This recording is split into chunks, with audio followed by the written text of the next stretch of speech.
Commander Jack Reynolds watched his own blood float in zero gravity as emergency sirens wailed throughout New Mars colony.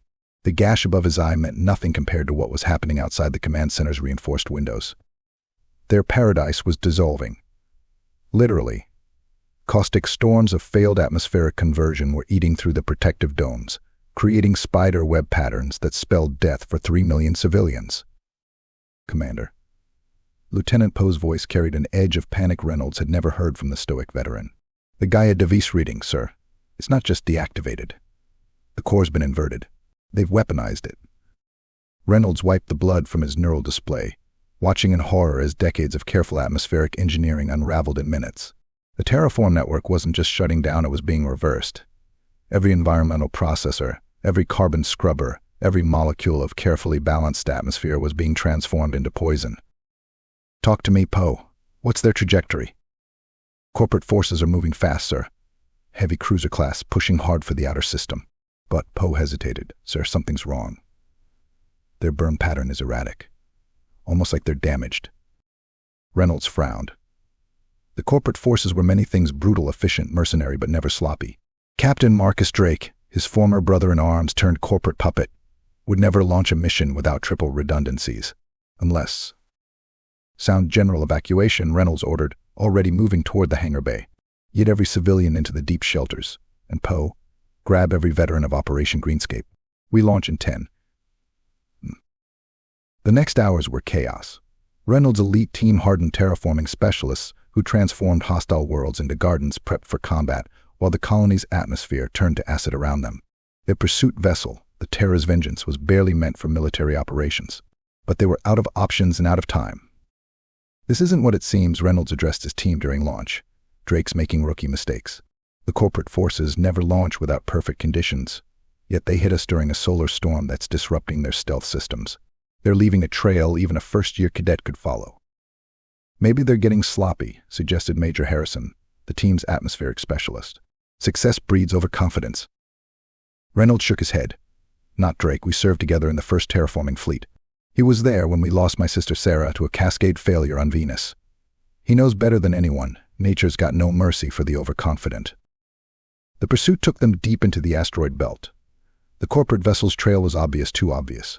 They were burning fuel like they had unlimited reserves, yet their course was taking them nowhere near any corporate forces' resupply stations. Sir, Poe called out, I'm detecting multiple ships ahead. Not corporate signatures, they're coalition vessels. Heavy assault class. Reynolds felt his stomach drop. How many? 5. Sir, they're from Earth Command. They're moving to intercept the corporate ship. The pieces clicked together in Reynolds' mind with horrible clarity. It's a trap, he whispered. Then louder, all hands, battle stations. Send emergency burst transmission to Earth Command, Operation Judas in effect. But it was too late. The corporate vessel suddenly accelerated, its erratic behavior transforming into perfect attack formation.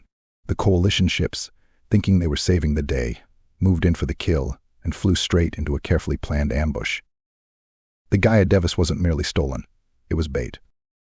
Hidden corporate forces vessels emerged from the asteroid field, their stealth systems dropping to reveal overwhelming firepower.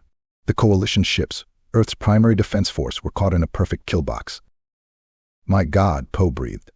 This was never about New Mars. They wanted to draw out Earth's fleet. Reynolds watched the tactical display in horror as the trap was sprung. But something still didn't add up. Drake was brutal.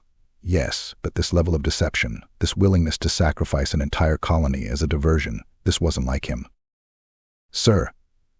Harrison's voice cut through Reynolds' thoughts, getting massive energy readings from the corporate flagship. It's Sarah's signature. Reynolds froze. Sarah's signature, his sister's personal encryption code, one that had supposedly died with her on Venus 15 years ago. The code only 3 people had known, himself, Sarah, and... Drake, Reynolds whispered, you magnificent bastard. The truth hit him like a physical blow. Drake hadn't turned traitor, he'd gone deep cover. 15 years of playing the corporate puppet, selling his soul inch by inch, all to get close enough to expose something bigger than mere corporate greed. New target, Reynolds ordered. Ignore the corporate ships. Focus everything on Earth Command vessels. Authorization code, Venus Sarah 71.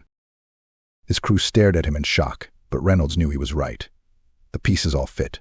The coalition ships weren't from Earth Command at all. They were corporate vessels running false flags, part of a deeper infiltration than anyone had suspected.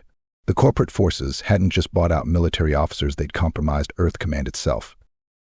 The battle that followed would reshape the solar system's balance of power. Drake's corporate vessel, suddenly fighting alongside the Terra's vengeance, revealed weapons that couldn't possibly have come from corporate arsenals.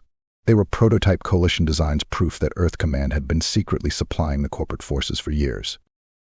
As the fighting intensified, Reynolds patched into a secure channel he hadn't used since Venus. Hell of a way to maintain your cover, Marcus. Drake's familiar chuckle crackled through the comm. Needed to make it convincing.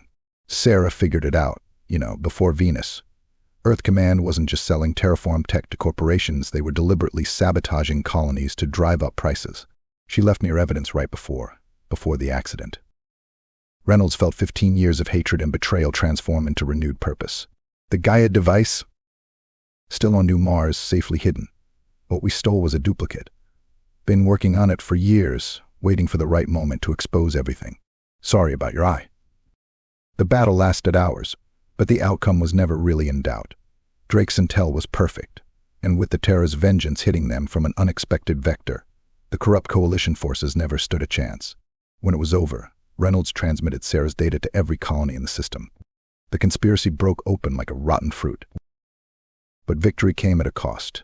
Drake's ship, finally overwhelmed by enemy fire, made its last stand protecting the transmission. Reynolds could only watch as his friend's final message came through. Worth it. All of it.